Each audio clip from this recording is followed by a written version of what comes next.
Well, obviously, our guys came out ready to play tonight.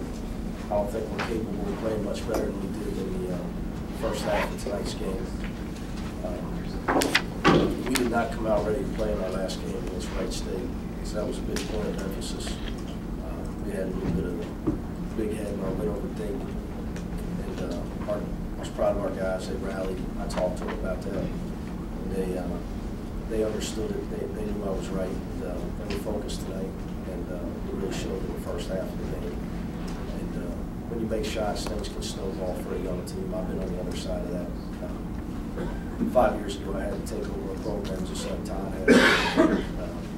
It's pretty much gutted with its players and its talent, and you got to start from scratch. So I understand what he's going through, and I've been down that road. I'm sure pretty soon you guys will see the Rockets back to where we used to see them. Questions? What's the best thing you have going for you as a team? We can score in different ways. We're a pretty good defensive team because we're a veteran team. We've got a lot of seniors and juniors, and we're also pretty quick and athletic, so we can cover for each other. But on the offensive end, we're getting scoring from different areas. We're scoring inside and out. We're not one-dimensional, which is really what you have to be. But for us, it's the first time we've been this balanced. As you know, back home, everybody questioned how we were going to score the ball this year. I was the only one that wasn't worried about that. So maybe for at least I look like I'm right now.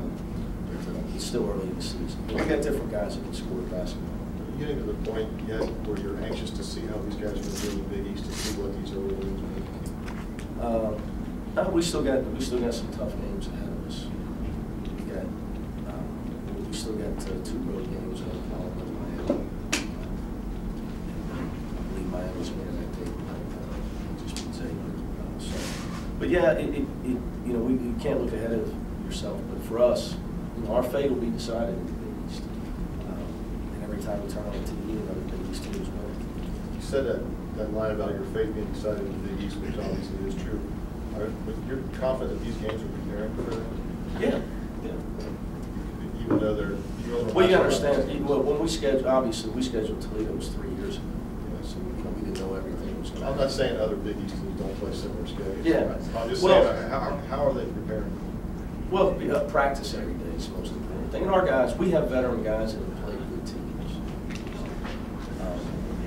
And we've seen different types of lineups and different looks. I think there's some games coming up, Oklahoma and Miami, too. I'm not sure they'll be tough games for us. But obviously we play Xavier late this year.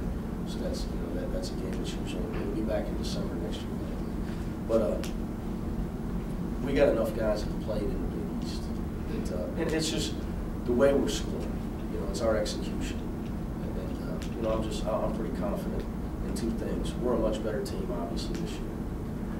But the Big East is still going to be tough. And we're going to have to win close games. Just the fact that you're winning, regardless of the caliber of competition, how far can that take you? Well, it's good to build confidence, and whenever you win, kids they buy in more, and they listen more, they believe more, they believe in themselves, they believe in the coaching staff. So, success breeds success with the program. So you see that happening? Oh, absolutely. And our style of play, our offensive execution. They have 16 assists on 20 baskets in the first half. And buying into the details. Our guys have been around enough to know when we play well and when we don't, regardless of the win or the loss. They know when we practice well and when we don't, because we have enough veterans. Because you've got enough veterans, it's not like they're going to get the Big East and go, oh, man, we didn't know it would be like this. We didn't do that last year. If we could have made a few shots last year, we shot 29% from the 3-point line. We shoot 35%. We win 25 games. So that's the most important.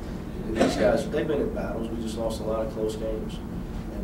It didn't kill us. It made these guys tougher. It made them focus more attention to detail. And I think it's made them a much closer group. And I think the fact that a lot of people doubted our talent, our returning talent, because of the departure of a few guys, motivated guys a little bit more. It's been good for them. They've used that as motivation. Coach, you mentioned you were in a similar situation after you took over for Bob Huggins. What kind of advice would you give Coach Kowalczyk?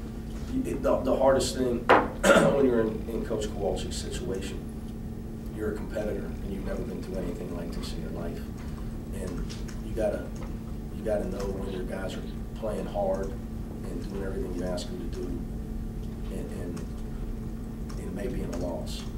Which their last game, I thought they played really well. They were very competitive. They almost had a great road win. You know, I'm sure he's frustrated tonight. The press bothered their younger guys, but you know he's not going to be happy with that. I wouldn't either. But that's the hardest thing is trying to stay positive in the midst of all the things that go on when you're rebuilding, because you don't win a lot of games, and you're not going to win a lot of games when you have all the freshmen that they have. And they're playing against guys 4 years older and 3 and 4 years more experience. And you got to stay positive somehow, some way, and stay focused on the future. But he's a veteran. I'm sure he understands that.